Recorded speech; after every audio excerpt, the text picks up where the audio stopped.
I knew you'd click on this one.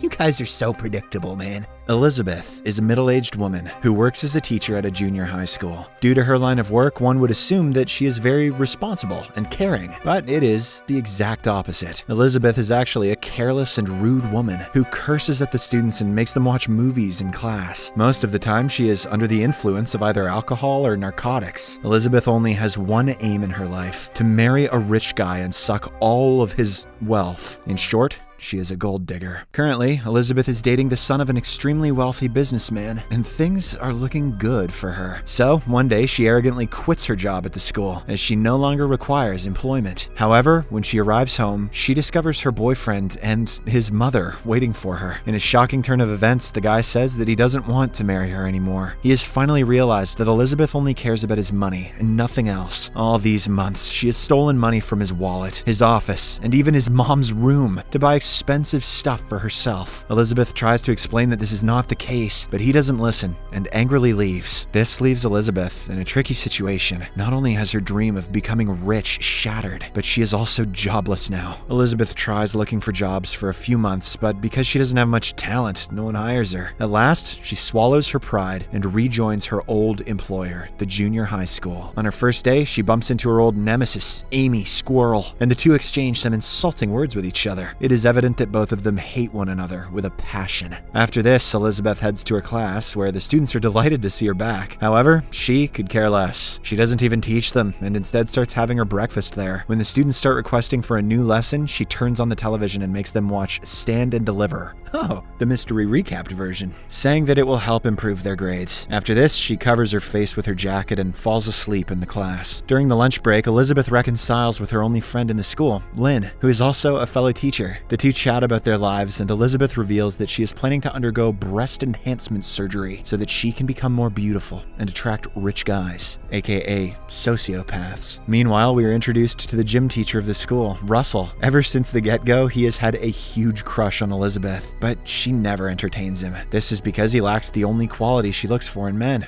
being rich. One day, a handsome guy named Scott joins the school as a substitute teacher, and when Elizabeth learns that he is wealthy, she immediately starts circling him. At an opportune moment, she bumps into him and introduces herself. She then cleverly makes him reveal his relationship status, which turns out to be single. Scott opens up that he recently broke up with his girlfriend and even goes on to show a picture of her. When Elizabeth sees it, she becomes jealous, as the girl has a large chest. She also assumes that Scott only prefers those kinds of women, so she makes it her aim to undergo breast enhancement surgery. In the next scene, Elizabeth heads to a clinic and prepares to fill out the form for the surgery. But when she learns that the procedure will cost her a whopping $9,000, she immediately stops. Elizabeth doesn't even have $50 in her account, so she will have to wait for the time being. That night, she calls all her friends and acquaintances, hoping that she can get some donation for the surgery. However, since all of them know her true nature, they simply hang up on her. Elizabeth then reverts to her ex-boyfriend and demands that he pay her $9,000 as compensation for breaking off their marriage.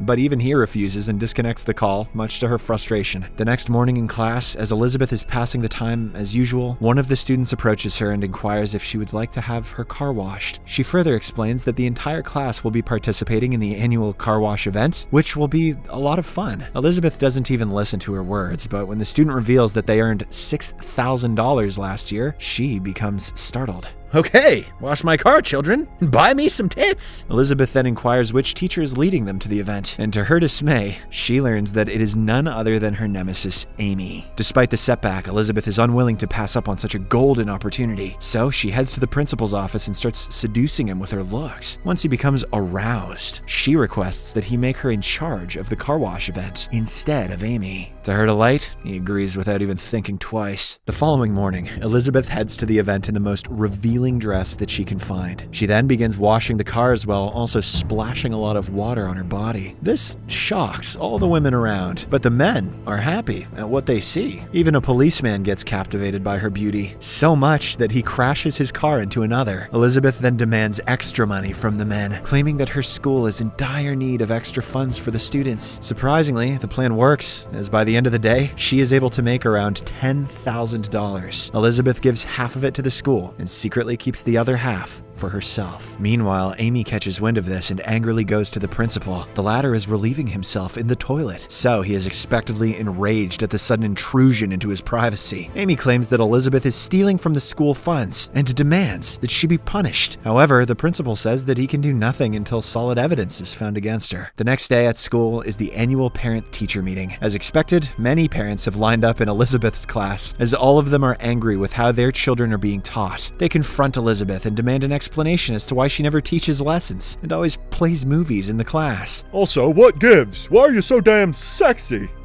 Roger! In response, she simply says, "Don't teach me how to do my work." After a while, when the meeting ends, a concerned father approaches Elizabeth and secretly hands her $200, requesting that she give his son extra attention. This gives our cunning protagonist yet another idea. She meets with all the parents one by one and takes money from them, promising that she will give their children personal attention. Now, Elizabeth is only $2,000 short of her breast enhancement surgery. Let's go! As the days pass, she continues being irresponsible and totally neglects her students. Elizabeth also rejects the gym instructor Russell's advances. However, she does form a friendship with him. On the other hand, Amy has also started making a move on the wealthy and handsome Scott. The two have become close and are always together, making Elizabeth extremely jealous. One day, she learns from her best friend Lynn that the school is going to host a competition for the teachers. Whosoever makes their students get the best grades in the upcoming state test will win a cash prize of $5,000. Sounds like some new tits to me! Hearing this, Elizabeth becomes ecstatic, and she decides to finally start teaching her students. So, from the very next day, she comes early to class and makes everyone open their books, shocking them. Elizabeth also makes sure to give them homework and daily assignments. She doesn't even let them talk to each other in class. This goes on for a few days, and the students greatly improve. However, it is still not enough to pass the upcoming state test, which is only a few days away. Elizabeth, who is desperate to win the $5,000 cash prize, decides to take matters into her own hands. That night, she dresses seductively and approaches a state professor named Carl, who is in charge of preparing and distributing test questions. The plan works, and the man immediately gets aroused and takes her to his place. When he heads to his bedroom to prepare, Elizabeth spikes his drink with sleeping pills, which Carl later consumes and gets knocked out. Taking advantage of the opportunity, Elizabeth steals the questions from him and gives them to her students. The following week, the test results come out, and all her students pass with exemplary grades, hence making her victorious. Elizabeth wins the $5,000 cash prize, and with this, she finally has enough money to undergo the surgery. We'll see how much good the new boobies do her when she's in jail. So, without wasting any time, she heads to the clinic and books an appointment. However, the next day, she gets dejected to learn that Scott has now started dating Amy. They appear to be deeply in love with each other. Elizabeth is enraged that her plans are once again being foiled by her nemesis, but she is still unwilling to give up. The following week, the school is taking all the students on a tour, and the ones in charge will be Scott and Amy. When Elizabeth learns of this, she comes up with a cunning plan. She injects an apple with some chemical and leaves it on Amy's desk, knowing that she is immensely fond of the fruit. As expected, Amy takes a bite out of the apple without even inquiring where it came from. By the evening, her face is covered with rashes and allergies. Fearing that she might spread it to the students, the principal appoints Elizabeth to replace her in the tour. In the next scene, Elizabeth takes full advantage of the opportunity and becomes close with Scott. That night, they even have intercourse in secret. Elsewhere, an envious Amy starts looking for clues to expel Elizabeth from the school. She goes to her class and tries scanning through her desk, but most of the drawers are locked. Hence, Amy switches her desk with Elizabeth's and then makes a janitor break open the drawer. To her delight, she discovers the question papers that Elizabeth had stolen from Carl. Following this, Amy heads to the principal's room and tells him everything about how Elizabeth cheated to help her students get good grades. This time, the principal believes her, but he also says that he can only fire Elizabeth if Carl confesses to the story. So, the same day, Amy confronts Carl in his office and blackmails him into confessing everything. She warns him that if he doesn't, she will expose all of his wrongdoings in public. Reluctantly, the poor guy agrees. Elsewhere on the tour, Elizabeth is having a great time with the students. She even helps one of the bullied boys become popular by supplying him with her undergarments. Wow, she's